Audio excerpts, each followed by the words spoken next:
อนอบน้อมต่อพระรัตนตรัยแก้วเจ้าสามประการน้อมเอาคุณพระพุทธเจ้าคุณพระธรรมเจ้าคุณพระสังฆเจ้าคุณพระอรหันตเจ้าอริยสงฆ์เจ้าจุตนจุองค์ได้เมตตาแผ่ปรมี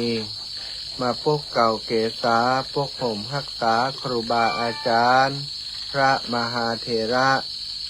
พระเถรานุเถระเพื่อนสหธรรมิกสหพรหมจารีทุกรูปทุกองค์ปกห่มรักษาศรัทธาสาธุชนคนดีเท่าแก่อีป่อยอีแม่ตั้งหลายทุกท่านทุกคนที่ติดตามรับฟังรายการสารธรรมยามค่ำตั้งสถานีวิทยุเพื่อการศึกษาวิทยาลัยสงฆ์นครลำปางและสถานีวิทยุในเครือข่ายสายบุญคลื่นสีขาวสถานีวิทยุ104.50 เมกะเฮิรตซ์วัดฝายหินเมตตาบารมีโดยท่านพระครูสมุวิสุวัตวรกิจโจได้เชื่อมสัญญาณลิงก์สัญญาณไปทางเชียงใหม่เพื่อศรัทธาญาติโยมทางเชียงใหม่ได้ติดตามรับฟังตัวศรัทธาญาติโยมทั้งหลายอีพ่ออีแม่ฟังรายการในคณะนี้บางคนอาจจะสงสัยว่าโอ้วันนี้เสียงวิทยุมันอย่างใดดังวิงวิงว่องว่องท่านอาจารย์มาล่างสัตว์อันเครื่องออกอากาศบดีก้าเนาะแจ้งให้ทราบว่าเสียงวิ่งวิงวิงนี่คือเสียงที่กรุงเนอะบัดใจเสียงสัญญาณของวิทยุที่มันบดีเนาะอันนี้เป็นเสียงที่กรุง มาจัดรายการนอกสถานที่ใกล้ที่พักที่วัดทุ่งโป่งเนาะว่าไกลจากนิสใดก็มีเสียงที่กรุงจริงหลีดเยอะอยู่สถายพ่อแม่ทั้งหลายก็ต้องขอบคุณนะวันนี้ที่ยังติดตามรับฟังรายการกันอยู่หลายคนก็ทักไลน์เข้ามาทักเฟซบุ๊กเข้ามาที่ไลฟ์สดอยู่ก็ทักเข้ามาบางพ่องว่าโอ้อาจารย์วันนี้หน้าใหญ่ตา วันนี้ปรับแนวตั้งเนาะมันใกล้นะเพราะว่าถ้าปรับแนวขวางนั้นมันจะอยู่ไกลน้อยนะเวลาอู้ไปบอกค่อยได้ยินนะสัตว์ไอ้พ่อไอ้แม่ทั้งหลายขอบคุณทางสถานีวิทยุวิทยาลัยสงฆ์นครลำปางโดยทีมงานของดร.จิรศักดิ์ปันลำผอ.สถานีผู้อำนวยการใหญ่น้องแอมพัชริยาฟองจันตาด็อกเตอร์เจ้าหน้าที่สถานีฝ่ายรายการแม่บ้านของสถานน้องนัทสถาพรสุธาคำและน้องดิวอนุพงษ์ตาจินะช่างเทคนิคจิตอาสาของสถานีวิทยุของเราที่ได้กล่าวนำมาทุกคนทุกท่านทำงานด้วยความเสียสละทำงานสนับสนุนงานเผยแผ่พระพุทธศาสนาของครูบาอาจารย์พระสงฆ์เผยแผ่พระพุทธศาสนาจังหวัดลำปางโดยเมตตาของหลวงพ่อท่านพระครูท่านอาจารย์พระมหานพดลสุวรรณเมธีประธานสงฆ์เผยแผ่ในความเมตตาของหลวงพ่อพระจินดารัตนาพรเจ้าคณะจังหวัดลำปางอุปถัมภ์ศรัทธาอีป่อยแม่ตั้งหลายงานเผยแผ่พระพุทธศาสนาเป็นหน้าที่หลักอย่างหนึ่งของพระสงฆ์องค์สังฆเจ้าที่จะต้องทำหน้าที่นี้แล้วการทำหน้าที่ที่ครอบคลุมก็คือมีสื่อในการทำงานก็โดยเฉพาะเรื่องของการกระจายเสียงทางวิทยุก็เป็นช่องทางหนึ่ง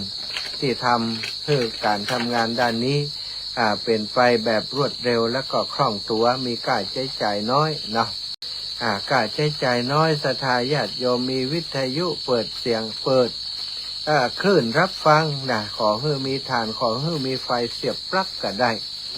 ก็ได้ยินเสียงของพระสงฆ์องค์สังฆเจ้าที่มาจัดรายการธรรมะละบัดต้องไปเสียสตางค์ค่าอินเทอร์เน็ตค่าอะไรอย่างต่างๆเนาะแล้วถ้าสมมุติว่าเป็นการเทศโดยทั่วไปการสอนโดยทั่วไปครูบาอาจารย์จะต้องเดินทางไปศรัทธาจะต้องเดินทางมาฟังตรงนั้นตรงนี้ก็ทำให้สิ้นเสียค่าใช้จ่ายสูงการทำงานทางสถานี มีวิทยุก็ถือว่ามีประสิทธิภาพลดการใช้จ่ายของครูบาอาจารย์ไปนักหนาอยู่เนาะอย่างใดเจ้ามันเป็นอย่างครูบาอาจารย์ชั่วมันได้อ่ะมันใครมีเสียงอ่ะเนาะเจ้ามันอย่างใดเฮากับหูนะมันชั่วมได้นี่นะลูกนัดลองเช็คพอมันชั่วได้กะสัญญาณน่าจะเป็นสัญญาณที่บ้านของโยมแม่นะวิทยุก็มีส่วนนะบางข้องโทรมามันบ่ชัดอย่างอันอย่างอีฟังในลิงก์มันก็ชัดเจนดีนะเนาะเราฟังดูก่อนเนอะมันชั่วก็มันอย่างไรเฮากับหูนะ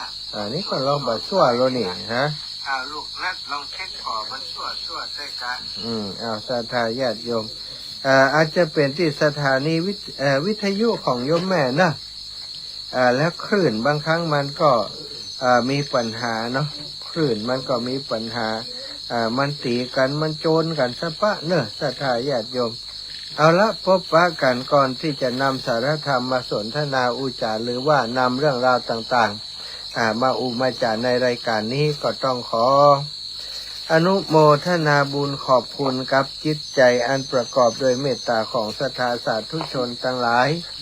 ที่ได้ไปร่วมกิจกรรมตั้งธรรมหลวงเนาะก่อนที่จะสนทนาอุจาถึงเรื่องราวเหล่านี้ก็จะปาศรัทธาอีป่ออีแม่ไหวพระสวดมนต์เสียก่อนที่จะสนทนาอุจากันเป็นลำดับต่อไปพร้อมกันแล้วก็กราบพระพร้อมกันเนอะกราบหนึ่งพุทโธเมนาโถกราบสองธัมโมเมนาโถกราบสามสังโฆเมนาโถอิมินาสการะนะพุทธังอภิปูชยามิอิมินาสการะนะธัมมังอภิปูชยามิอิมินาสการะนะสังฆังอภิปูชยามิอะระหังสัมมาสัมพุทโธภะคะวาพุทธังภะคะวันตังอภิวาเทมิกราสวากขาโตภะคะวะตาธัมโมธัมมังนะมัสสามิกราสุปฏิปันโนภะคะวะโตสาวกสังโฆสังฆังนามามิกราบนะโมตัสสะภะคะวะโตอะระหะโตสัมมาสัมพุทธัสสะนะโมตัสสะภะคะวะโตอะระหะโตสัมมาสัมพุทธัสสะนะโมตัสสะภะคะวะโตอะระหะโตสัมมาสัมพุทธัสสะพุทธังสารนังกัจฉามิธัมมังสารนังกัจฉามิสังฆังสารนังกัจฉามิตุติยัมปิพุทธังสารนังกัจฉามิตุติยัมปิธัมมังสารนังกัจฉามิตุติยัมปิสังฆังสารนังกัจฉามิอิติปิโสภะคะวะอะระหังสัมมาสัมพุทโธวิชชาจารณะสัมปันโนสุขาโตโลกาวิทูอนุตตโรปุริสธัมมะสารทิสัทธาเทวมนุสสานังพุทโธภะคะวะติสวะคาโตภะคะวะตาธัมโมสันทิฏฐิโกอากาลิโกเอหิปัสสิโกโอปานาญิโกปัจจัตตังเวทิตาโพวินโย โยหิติสุปฏิปันโนภะคะวะโตสาวกสังโฆอุชุปฏิปันโนภะคะวะโตสาวกสังโฆยายาปฏิปันโนภะคะวะโตสาวกสังโฆสามิจิปฏิปันโนภะคะวะโตสาวกสังโฆยัตถิทางจัตตาริปุริสายุขานิอัตถปุริสาปุคลาเอสาภะคะวะโตสาวกสังโฆอาหุนายโยปาหุนายโยทักขินายโยอัญชริกระนิโยอนุตตรังปุญญเขตังโลกัสสติกราบพระพร้อมกันเนอสัทธาทั้งหลายกราบหนึ่งพุทธังวรันตังศิรสานะมามิกราบสองธัมมังวรันตังศิรสานะมามิกราบสามสังฆังวรันตังศิรสานะมามิไหว้พระสวดมนต์ทำวัดเย็นเป็นที่เรียบร้อยแล้วต่อไปก็จะได้อุจาสนทนาธรรมอุจาสารธรรมธรรมะอันมีสาระอันมีประโยชน์แก่ศรัทธาตั้นเจ้าทั้งหลายเต้าที่สมองพญาปัญญา จะพึงมีว่าได้มาอุจามาสั่งมาสอนมาประรบฟังส่วนใดที่เป็นประโยชน์กับก้อนไกเอาไปเก็บเอาไปใช้ในการดำเนินชีวิตก็ดีในการที่จะสั่งสอนบอกต่อกับคนอื่นก็ดีการสนทนาธรรมการเทศน์ก็ดีการฟังธรรมก็ดีเป็นมงคลเป็นอานิสงส์เป็นกุศลกรรมบท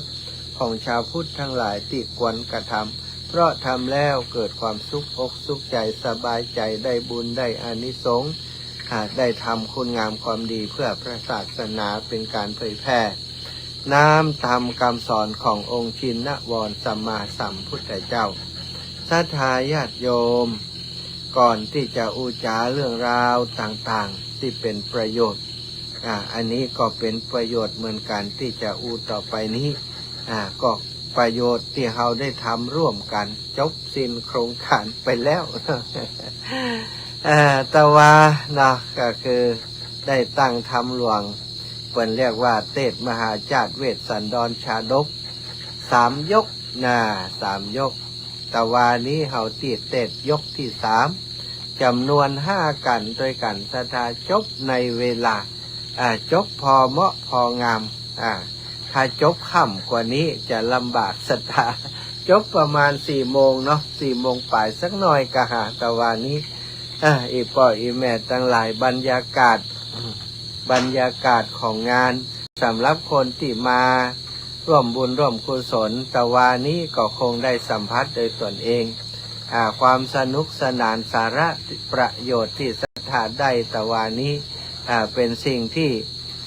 ภัยบ่ไปก็บ่ได้ความรู้สึกความรู้สึกที่ว่า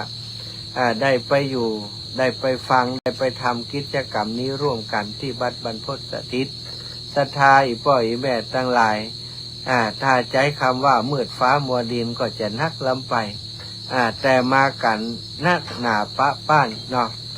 วัดบรรพตสถิตมีเก้าอี้ประมาณ500-600 ตัวแต่ตะวันนี้ต้องไปยืมเก้าอี้จากวัดใกล้เคียงมาแห่ม200 กว่าตัวแต่ก็พอที่จะให้ศรัทธาญาติโยมได้นั่งกันครบบางห้องก็ไปนั่งที่ศาลาบางห้องก็ไปปากันไปนั่งอยู่จุดที่เปิ้นจัดไว้ในวัดเป็นโต๊ะเป็นต่างมานั่งที่ข้างๆศาลาหลังใหญ่เพราะว่าในศาลานั้นมันเต็มศรัทธาญาติโยมมันเต็มแล้วก็คนก็นักคนนักดีอย่างหนึ่งแต่วันนี้ฝนบัดตกถ้าฝนตกเนี่ยตายละศรัทธาที่อยู่ทางนอกจะเข้ามาในก็จะไปนั่งทางใดมีแต่อาจส่งอาสนะที่พระสงฆ์นั่งเท่านั้นที่ยังว่างอยู่ส่วนพื้นที่ต่างๆนั้นเต็มไปหมดศรัทธา เก้าอี้ตั้งอยู่600-700 ตัวเต็มหมดนะก็ต้องขอบคุณในน้ำจิตน้ำใจไมตรีที่มีฮื้อกันของโยมพ่อโยมแม่ทั้งหลายโยมพ่อโยมแม่โยมพี่โยมน้องหลายคนหลายท่านเดินทางมาจากมาหลายร้อยกิโลเนาะพี่น้องจากเมืองฝางตื่นตั้งแต่ตี 4ออกจากเมืองฝางออกจากแม่อายบ้านคายนอกเนาะบ้านคายนอกตำบลคายนอกอำเภอแม่อายจังหวัดเชียงใหม่เลยอำเภอฝางไปอีกสถานแม่มะลิวันพิเคราะห์งานแม่ครูสีจันอีกและอีกหลายๆท่านอีกหลายๆคนเปิ่นมากันรถตู้เต็มนั่นเนาะก็ได้อู้กันบักกี่คนเนื่องจากว่าคนนักเหลือเกินหลายคนหลายท่านเนาะพยายามจะเข้ามาอู้จาโดยคณะเตียตมากำลังทำงานกำลังประชาสัมพันธ์เข้าพิธีต่างๆในคณะที่ยืนถือไม้อยู่ตั้งหน้าหน้าเวทีนะหรือว่าหน้าอาจส่งที่ครูบาอาจารย์แสดงธรรมนั้นศรัทธาก็พยายามเข้ามาหาจะเอาซองเอาปัจจัยมาถวายแล้วจะบอกเรื่องโน้นเรื่องนี้อาตมาก็บอกว่าเดี๋ยวก่อนเนอะอีแบบพังเตื้อจะไปลึก บางห้องกระสุนมานะจะไปลึกก็ได้จะไปลึกก็ได้ซุนเข้ามาเป็นตาดีอินดูอีแม่เลยเนาะแล้วก็หลายคนหลายท่านก็คงบักกล้าเข้ามา อาตมาว่าถ้าเป็นอันปัจจัยที่เอามาหอมในงานตั้งทำหลวงนี้เอาไปที่กองอำนวยการที่ละออนเขาจดชื่อเสียงเรียงนามอยู่หั่นเหมือนกันกับการฮื้อที่อาตมาแต่บางคนอย่างว่านะบัดแล้วใจนะบัดได้ฮื้อกับมืออาจารย์อีแม่บัดแล้วใจก็ว่ากันไปบางห้องก็ควักหาบางห้องก็ยกมือไหว3-4 เตื้อ3-4 ครั้งอาตมาบ่หันพอได้หันพวกโหมาก็นั่นแหละเปิดไหว3-4 เตื้อตึมสนใจประเดี๋ยวนี้ว่า บางคนก็น้อยใจเล่นบางคนก็น้อยใจแต้เนอะจะน้อยใจเล่นน้อยได้อย่างใดก็แล้วแต่ศรัทธาอาตมาคิดว่าสถานการณ์ต่างๆตั้งแต่เจ้าถึงค่ำสิ่งที่อาตมาดำเนินการจัดการบริหารจัดการในงานทุกอย่างทุกประการนั้นอีปอยอีแม่คงจะเข้าใจเนาะจนโลไปจนโลมานะตั้งแต่ตอนเจ้าประมาณตี 5อาตมาตื่นขึ้นมาเขียนเอกสารทำอย่างที่มันค้าง6 โมงป่าย7 โมงนี่ขึ้นมาที่ศาลาหลังใหญ่มาดูศรัทธามาแล้วศรัทธามาตั้งแต่7 โมงก็ต้องต้อนรับเทคแคร์ดูแลศรัทธาจากนั้นก็แต่ละคนก็ทยอยมากันลุบลับครูบาอาจารย์มาจากตังเชียงใหม่ท่านพระครูอภิวัฒนวิกรมหลวงปู่ดอยมาจากเวียงป่าเป้าท่านพระครูชลทานพิทักษ์มาจากเชียงใหม่ท่านอาจารย์พระมหาสมชาตินันทธรรมิโกหรือว่าพระครูปริยัติธรรมาวุฒิเดินทางมาถึงยำใดบอกว่าบาหันเปิ้นมาหันแห่งกรรมเปิ้นมานั่งแล้วศรัทธาตู้ปีเจ้าซองกฐิน อันนี้ก็โน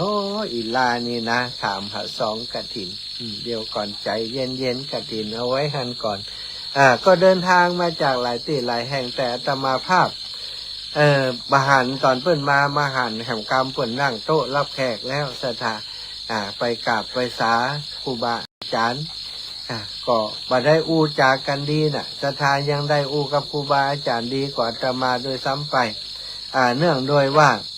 ช่วงทำงานอยู่ต้องประสานเรื่องนู้นเรื่องนี้ก็เดี๋ยวก็เสียงบดีก็เดี๋ยวคนนั้นจะเอาอันนู้นคนนั้นจะเอาอันนี้ก็ต้องเตียวไปทั่วงานศรัทธาเพื่อฮืองานเป็นไปด้วยความราบรื่นด้วยความเรียบร้อยต้องขอบคุณทุกคนทุกท่านที่มาร่วมบุญกันนะสำหรับการเทศตั้งทำหลวงครั้งนี้นะจริงๆแล้วก็บ่ได้มีคนที่จับจองทุกกันเนาะอาจจะบางกันก็หลายคนจองมาบางกันก็บ่มีใครจองเลยก็เลยใช้วิธีว่าศรัทธาหอมมาคนละเล็กละน้อยเป็น10เป็น20เป็น100เป็นพันก็เอามารวมกันหมดนะเอามารวมกันแล้วก็แยกไป5 สั่ง5 สำรับเป็น6 สำรับ7 สำรับถึงของผู้จานนะศรัทธา ของผู้จารย์อีกสำรับหนึ่งเนาะแต่ว่านี่มี5ผูกแต่ว่าการสุดท้ายเป็น2ธรรมาสก็ต้องถวาย2รูปนี่ก็เป็นปัจจัยทุกบาททุกสตางค์ที่ศรัทธาอีปล่อยอีแม่หอมมาเป็นกันก็ดีหรือว่าเป็นรายย่อยคนละ100-200เอาไปรวมกันหมดเอาไปศูนย์กันเอาไปเข้ารวมกันหมดแล้วก็เอาแยกเป็นกองไปส่วนใดใจอย่างไปก็จัดไปเนาะก็มีคนที่เปิ้นทำบัญชีดำเนินการให้ศรัทธาส่วนที่เปิ้น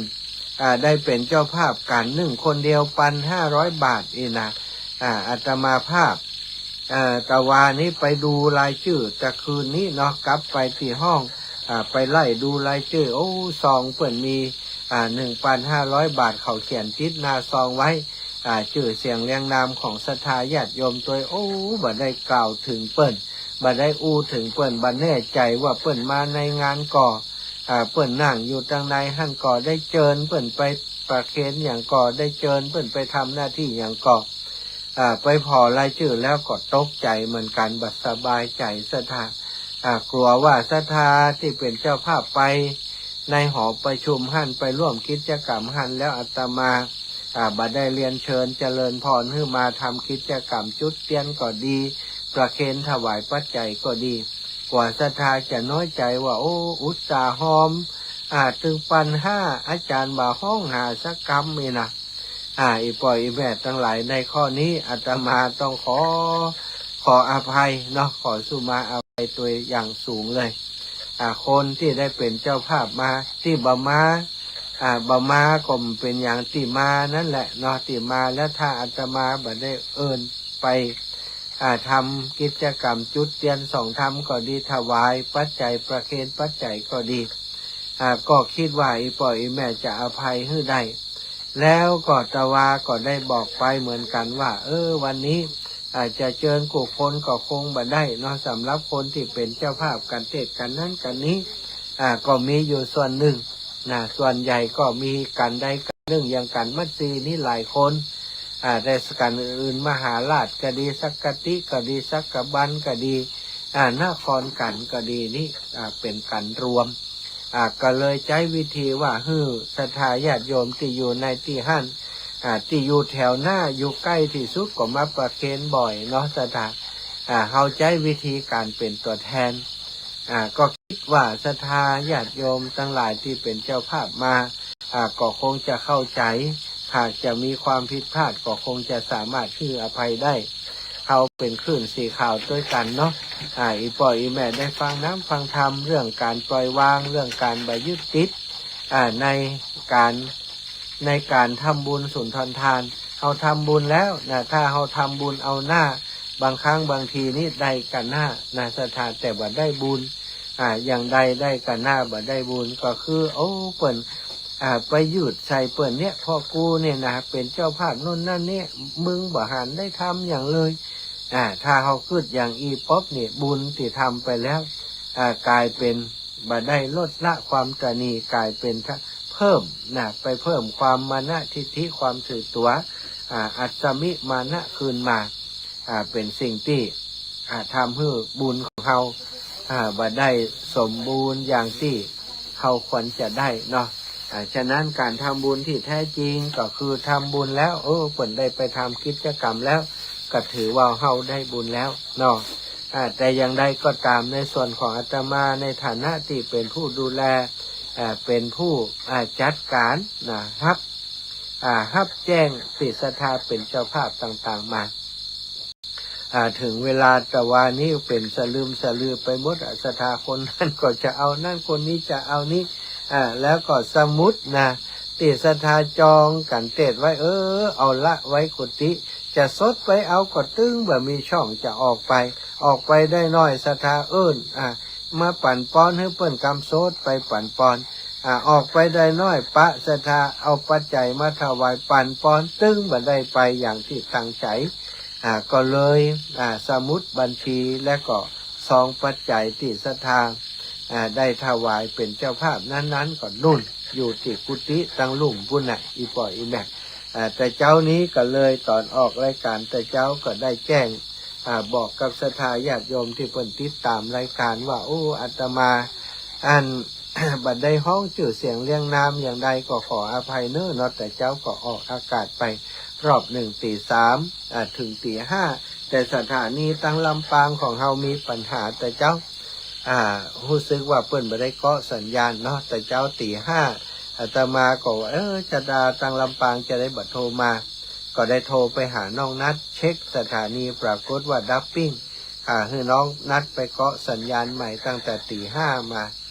ส่วนที่อาตมาเข้ารายการตั้งแต่ตอนเจ้าสรุปแล้วลำปางบ่ได้ฟังสกรรมเนาะก็ขอบคุณพี่น้องตั้งลำปางของเฮาทุกหมู่บ้านชุมชนทุกหมู่บ้านทุกชุมชนเอาโรงทานมาได้มาร่วมกันเป็นเจ้าภาพได้ร่วมกัน ทำกิจกรรมด้วยกันมากันนักมากันเยอะนะบางหมู่บ้านอย่างบ้านม่อนหินแก้วบ้านหนองแหวนบ้านประจำนะบ้านน้ำโจนี่มากันนักนะบางพ่องมาได้มาก็ฝากปัจจัยมาก็มีบ้านน้ำโจหรือว่าบ้านประจำเนี่ยเนาะที่เปิ้นมีเข้าสลากนะก็มาได้มาส่วนหนึ่งที่ได้มาก็เป็นตัวแทนมาอีกส่วนหนึ่งเหมือนกันเนาะก็ต้องขอบคุณศรัทธาทุกคนทุกท่านที่ได้มาเป็นกำลังใจกันแต่ว่านี่อาตมาบอกตรงๆว่ามันปลื้มใจมันดีใจมันมีความสุขอกสุขใจมากๆเลยถ้าอย่างที่เปิ้นว่าปิติเรามีศรัทธาคนหนึ่งพูดถึงเรื่องปิติเปิ้นบอกว่าหันคนนักอีแม่เกิดปิติแล้วก็หันที่เปิ้นมาแห่มาหยังทุกขั้นตอนที่อาจารย์ทำแล้วก็ได้ฟังเทศอย่างต่างๆตามลำดับมานั้นอีแม่นั่งเกิดปิติเวลาอีแม่นั่งสมาธิยังบ่เกิดปิติอย่างอีท่านอาจารย์ตะวานี่ขนคิงลุกแล้วลุกแหมลุกแล้วลุกแหมว่ามันมีความสุขมันมีความอิ่มอกอิ่มใจอิ่มในบุญคิดว่าบัจจัยโยมแม่ติอูถึงนี้คนเดียวหลายๆคนที่มาก็คงจะได้ประสบสิ่งที่ว่าเป็นความอิ่มอกอิ่มใจด้วยบรรยากาศของคนที่มาฟังธรรมด้วยความตั้งอกตั้งใจบางคนมาจากจังหวัดน่านบ้านเสนียนจังหวัดน่านคุณโยมธนากรคุณโยมดานุภาคุณโยมธนากรได้มาจากเมืองน่านบ้านเสนียนพุทธศรัทธาเดินทางใช้เวลาประมาณ3 ชั่วโมง3 ชั่วโมงจากเมืองน่านกลับแห่ง3 ชั่วโมงสรุปแล้ว6 ชั่วโมงเดินทางไปกลับแต่ก็ได้เดินทางมาเป็นกำลังใจมาเป็นตัวแทนของเจ้าเมืองน่านอย่างตะกี้แม่มะลิวันก็เป็นตัวแทนของเจ้าอำเภอฝางแม่อายชัยประการเนาะมาเป็นตัวแทนแล้วก็ตั้งเชียงใหม่ที่หารก็มีคณะของโยมแม่ครูเกษณีชัยเทพแต่ตะวานี้บ่หันโยมแม่นั่นน่ะโยมแม่เครือวันน่ะโยมแม่เครือวันฟังอยู่ก็ ตายละโยมแม่เครือวันปะกันก็น่ะตายแล้วโยมแม่เครือวันจากบ้านหนองเตาคำเนาะหนองเตาคำป่าไผ่สันใต้เนี่ยโยมแม่เครือวันเนอะโยมแม่เครือวันถ้าโยมแม่ฟังอยู่บอกเดี๋ยวสักกรรมถ้าเปิดสายโทรมาบอกครับ แต่ว่าบอกฮู้ได้พระอีแม่ก่อนนะน่ะมานึกได้ตอนนี้นี่โยมแม่เครือวันก็เป็นตัวแทนพี่น้องทางเชียงใหม่แล้วก็โยมแม่อมรวันเล้ากุลโยมเจ๊มวยแล้วก็โยมน้องสมพรรัตนังนะก็ได้ปากันมานี่เป็นตัวแทนเจ้าเชียงใหม่ถือว่าเป็นตัวแทนเนาะเพราะว่าเปิ้นไม่ได้มาทั้งหมดหรอกแต่ละคนก็ติดงานสปะนะ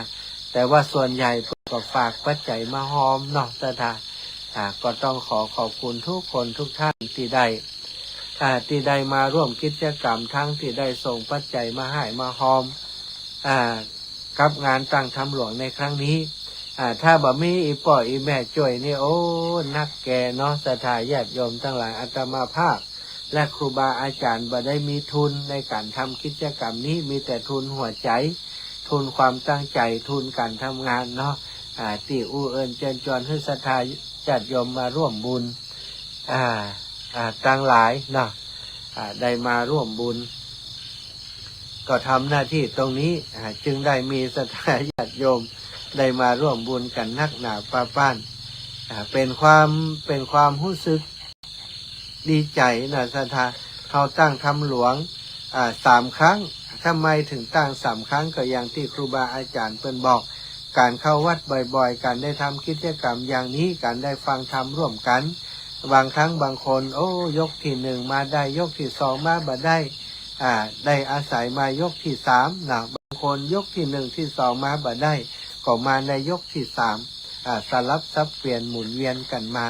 บางคนก็มากูยกนะก็ถือว่าได้กำไรเพิ่นน้อยตึงยกที่1ที่2ที่3เท่ากับว่าได้ฟังธรรมหลวง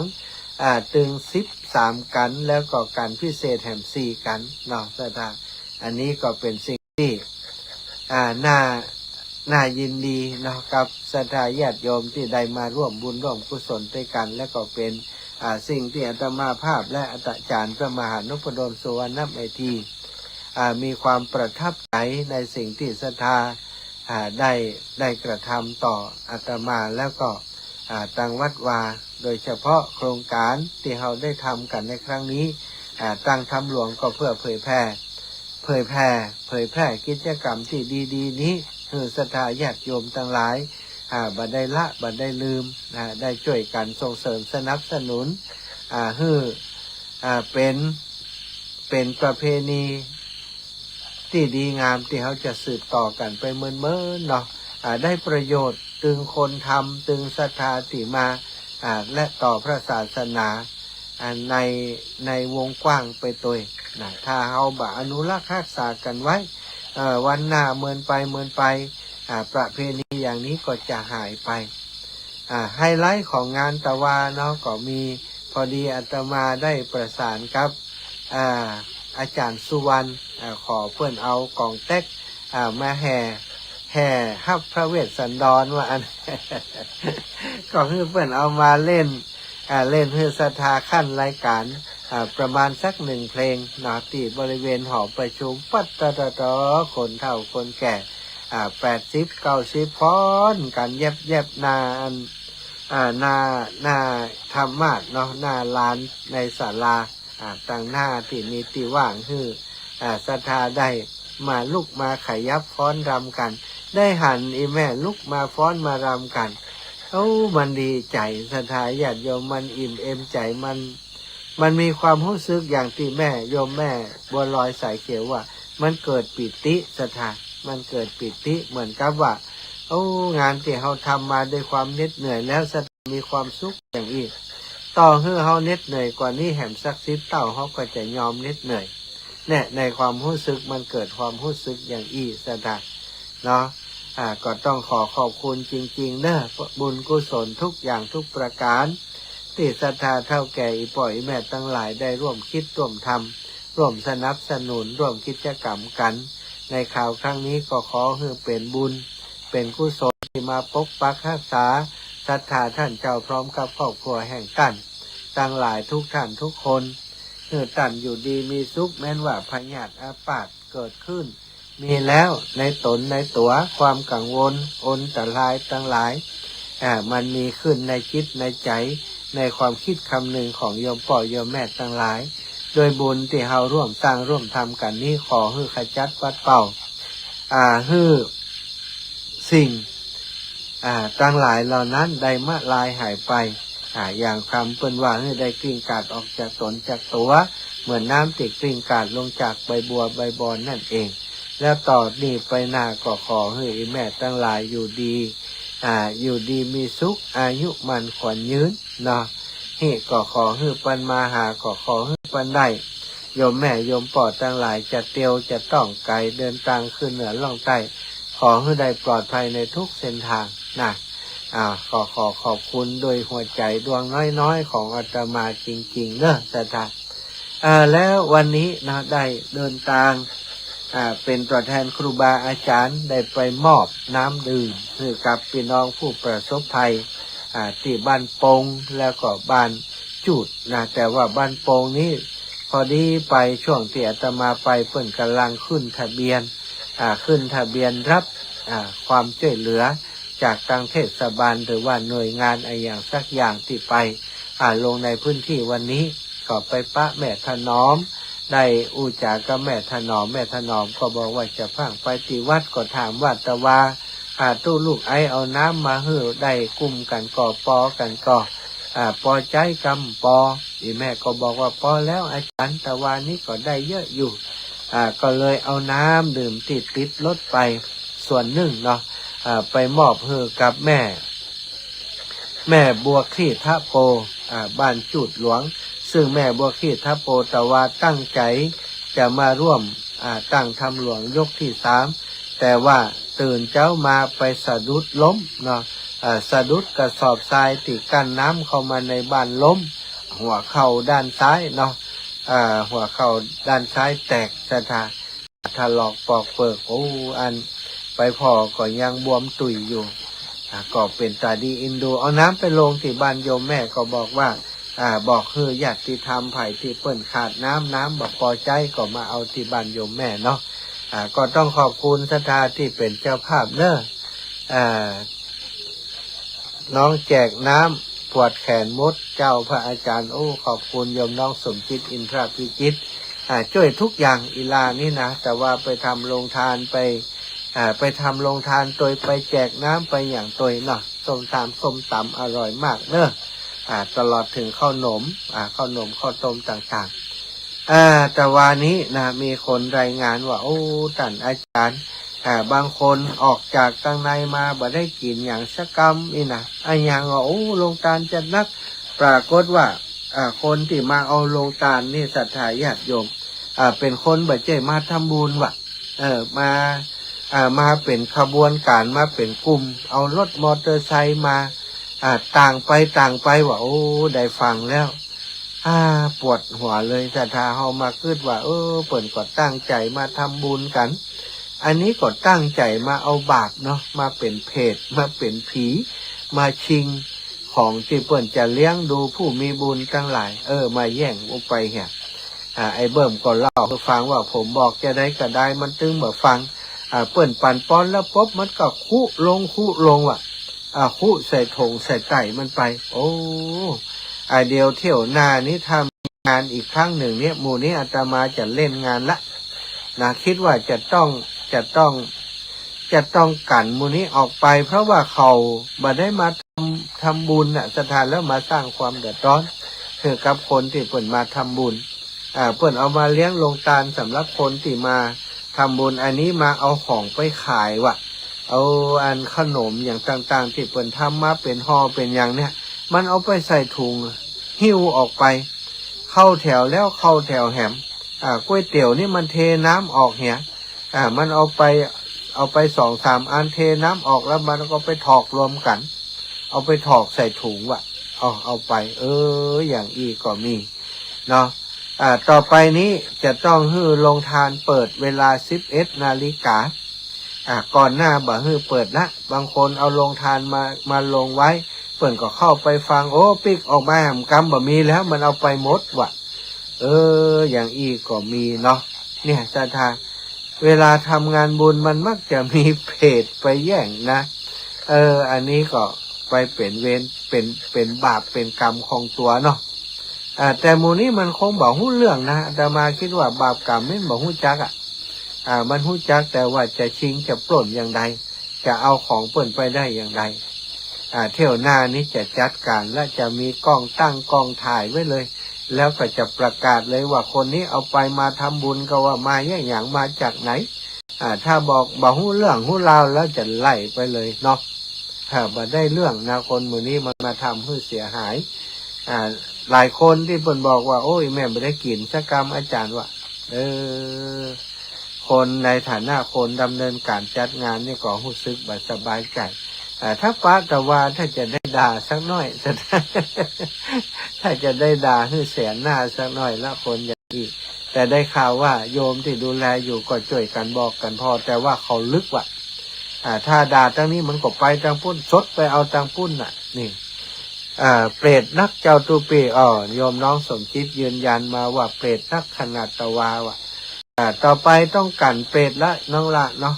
ต้องกันเปรตต้องบางพวกเปรตนี่มากวนนักถ้าจะกวนกับตอนเพื่อนกินมดแล้วก่อนเนาะบ่ไหวถ้าแบบนี้นะแต่คนกลุ่มนี้นี่จะพอจะจำหน้ามันได้อยู่เนาะพอจะจำหน้ามันได้อยู่เหมือนกันหน้าตาก็ไม่ใช่คนบุญนะสถานหน้าตานี่มันเป็นคนอย่างติว่านะเนาะนี่จมให้ฟังนะว่าถ้าอาหารบอกกุมบอกปอบ่ได้เป็นที่ว่าโครงการมันน้อยเนอะโครงการนี้นักหนาตะวานี้แต่ว่าคนที่มาปล้นชิงเอาไปที่พอดูแลบัดทั่วถึงก็มีเยอะมากแต่ว่าบางคนเป็นปั่นปอนยังบัดตันเซตที่พุ่มเข้ามาว่าตัวเจ้าออกป้อมได้ว่าอย่างอีก็บัดใจลายแล้วเนาะเป็นสิ่งที่บอกควรเนี่ยบอกควรทำแต่คนหมู่นี้เขาบอกฟังซะนะเขาบอกฟังที่เปิ่นอู้ธรรมะอย่างอีหรอกเดียวเที่ยวหน้าเจอกัน เที่ยวหน้าเจอกันกฐินนี่มันดีเจอช่วงกฐินเนี่ยเนาะ2 คนผัวเมียว่ะคนนี้บอกว่า2 คนผัวเมียเลยว่ะเนี่ยเนาะน่ารังเกียจจริงๆเอาละศรัทธาญาติโยมจับปันสายเพื่อศรัทธาญาติโยมได้โทรเข้ามาเนอะสิ่งใดขาดตกบกพร่องไปอาตมาก็ขอสู่มาอภัยจิมเนาะสำหรับการจัดงานที่ผ่านมาศรัทธาญาติโยมจะแสดงความคิดเห็นโดยว่าโทรมามาจ้าเรื่องราวของตะวันนี้หรือว่าเรื่องอื่นๆก็เจริญพร080 8844 173 080 8844 173เนอะจะถวายความเคารพครับตุลุงอยู่วัดทุ่งโป่งครับอยู่ที่ไหนนะเมืองปานครับลำปางครับมันซ่าเนาะเสียงซ่าหน่อยเพราะว่ามันไม่ได้จัดในห้องครับครับผมฟังอยู่แต่ว่ามันเสียงไม่ดีครับวันนี้เสียงไม่ดีเนาะครับผมหลวงตา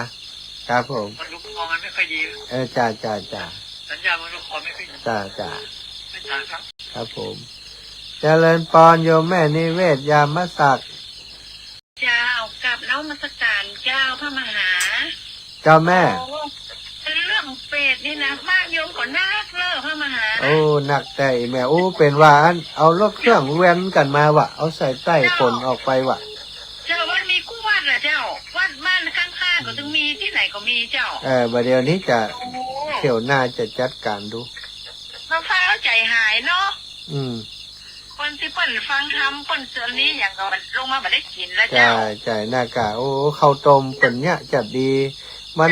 เอาคุใส่ไก่ไปคนข้างในพวกไม่ได้กินเจ้าตั้งบ้านเจ้ากันนักเนอะพระมหาเจ้าเจ้า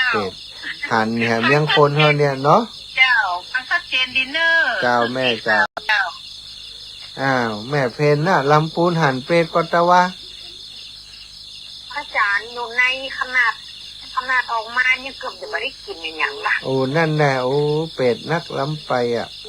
เดี๋ยวจัดการเที่ยวหน้าถ้ามีงานก่อนจะเอามันอาจารย์ถ้าแบบมีก๋วยเตี๋ยวนั่นนะก๋วยเตี๋ยวมันอยู่ทางในเดียวก็มันหน้านี่เข้าไปใจมันเอาไปหมดเข้าเป็นของเป็นห่อเป็นถุงซ้ำให้มันหุ่มเลยขนาดก๋วยเตี๋ยวมันเอาไปเห็นน้ำออกมันไปเปาะกันวะมันเข้าใจมันเนาะเมาอยู่ทางในเจ้าพอออกมาไม่น้อยจะกินอย่างเหมือนนั้นลงกุ้งนั่นน่ะ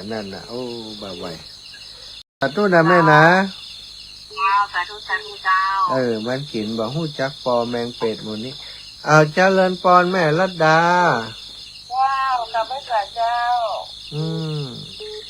แม่ฟังเหมือนกันแต่ว่าฟังเนาะฟังทุกกันเนาะฟังค่ะดีแล้วอันที่เอาโรงงานนั่นมีหมดเดียวกันแหละ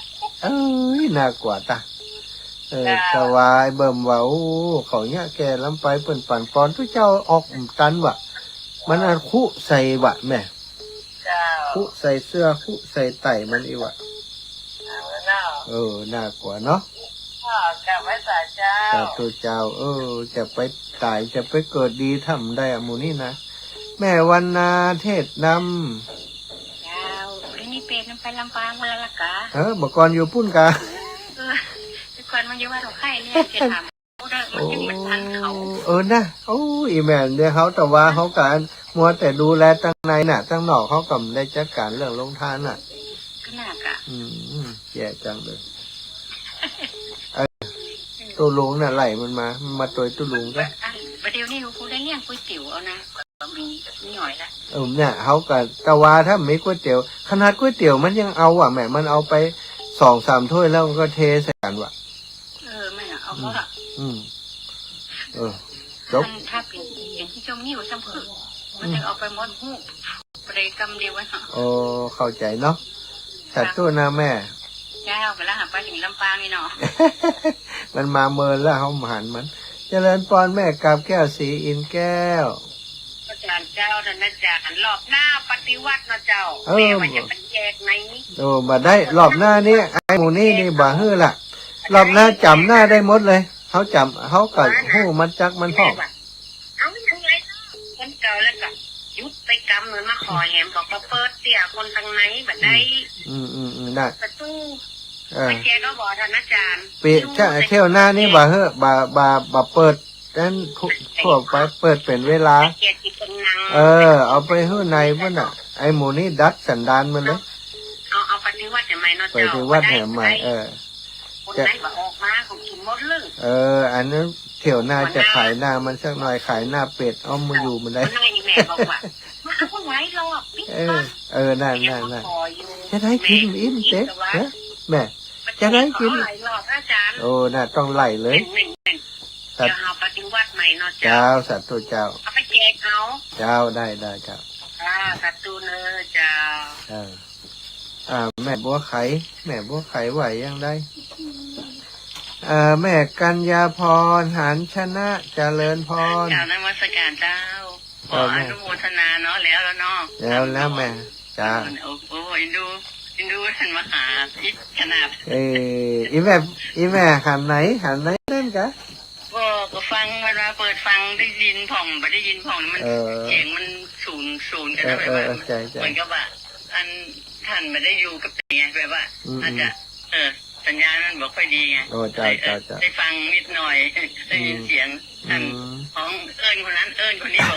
มาตั้งเด่นอย่างนี้อ่ะแบบว่าที่เป็นนั้นปิติน่ะที่ว่าไม่อุ้ยไม่หลวงอย่างนี้นะปิติคนชอบคนลูกนะได้เปิดมันนั่นบุญเกิดเนาะบุญมันเกิดเนาะบุญมันเกิดเป็นกับปิติอนุโมทนาเนาะอนุโมทนาวันหน้าวันตาก็ได้ทำจักรการแถมเจ้าโยมแม่เจ้าประกาศเจ้าแม่ย่านวลยอดคำปานเจ้าประกาศเจ้าไล่จะไล่กะจะไล่เขาเที่ยวหน้านี้จะเอาเลยเขาจะถามว่ามาจากไหนอยู่บ้านไหนมาอย่างใดถ้ามาคือลงทะเบียนเอาบัตรมาจะบอกไอหมูกาหมูนี่นะก่อนเดินมาพอไว้ก่อนได้โอ้ยนะที่รำอยู่จะใดเอาไปเฝ้าขนาดเนาะเดี๋ยวจะเอาให้มันทำพิธีแล้วเปิดคำนี้นะ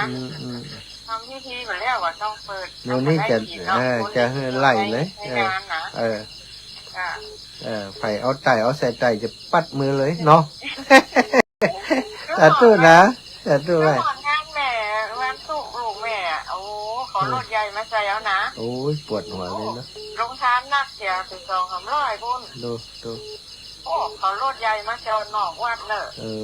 ตายแล้วออกเพียงจากหนุนเย็นอย่างเข้ามาว่ะแม่ค่ะว่ามันยุ่งเลยน้องเรื่องนี้น้องสัตว์ตัวเจ้าแม่เจ้าวันศาสตร์เจ้าเป็นว่ามีกุฏิกูแหงแล้วนี่แต่เก็บใส่ถุงบางห้องทำเป็นว่ามานั่งบนโต๊ะว่ะมานั่ง บนโต๊ะเก็บใส่ถุงว่ะมีปะเอ้าสาวบ้านไหนนี่โอ้บ้านไหนอ่ะจำได้ค่ะจำได้แล้ว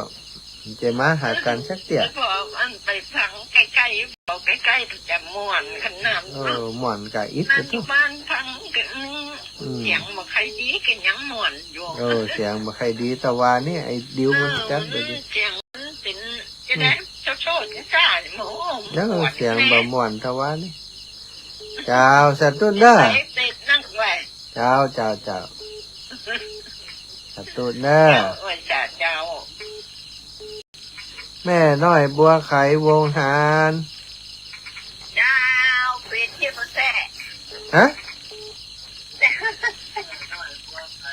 เป็ดเยอะเป็ดน้อยบ้านปลาไข่เนาะเหมือนเอาอันอย่างก็หน่อไม่เอาอย่างมาหูหมอนั่นเตรียมถุงดำก็ได้อยู่สักอย่างโมนั่นโมลงถุงดำนะพระอาจารย์โอ้ยสมุนสมุนจ้ะเป็ดเยอะเป็ดน้อยบ้านปลาไข่เนาะเหมือนเอาอันอย่างก็เอาสัตว์ตุ้นเด้อเดี๋ยวครับใส่อื่นกันเจ้าปีจะได้ตั้งบาทเดียวโน่แม่ตักแง่ตักได้เอาสัตว์ตุ้แม่ศรีนวลห้องกอกเจริญปอนแม่แต่ว่าน้ำไหนเอาหอบเอาไว้ไหนเอาไปแกงหมูเท่าไหนดูนักกะโอ้แต่เนาะแล้วอยู่คนเท่าไหนเนี่ยสิกินไปด้วยเจ้าแม่ห่อเขาช่วยสัตว์ตัวนั่นแม่เนอะแม่แจกหมูคนเท่าไหนเนี่ยก็กินได้เนี่ยก็นะเนาะนั่นจะออกไปกินเนาะไปขอลงทานน่ะเจ้าสัตว์ตัวเจ้าแม่แจกหมูแต่หิ้มเนี่ยก็ชูกันกินได้นี่แหละพี่น้องสีหมดเก้าวันผูกไปอันบันทกหัวช้างก่อนเด้อเจริญปอนไว้สาเจ้าถวายอิ่มบุญพระอาจารย์ดีกะกระไรสาว2 เดือนนะเหมือนจะไปหนอไปเที่ยวนี้โอ้โหม่วนใจเนาะม่วนใจเจ้าอุ้ยโดนแห่ปอดมีความสุขได้ออกกำลังม่วนแต่คืนนี้เนาะเจ้าแม่เจ้าโอ้ใช่ไหมกับจะไปกับหมู่บ้านบ่แห่บ้านสุโขงไปอยู่คนเดียวเหมือนกันเจ้าสาธุเนาะเจ้าบุญ5 ษาศรัทธาวันผูกไปทุกหัวช้างเด้อหนอง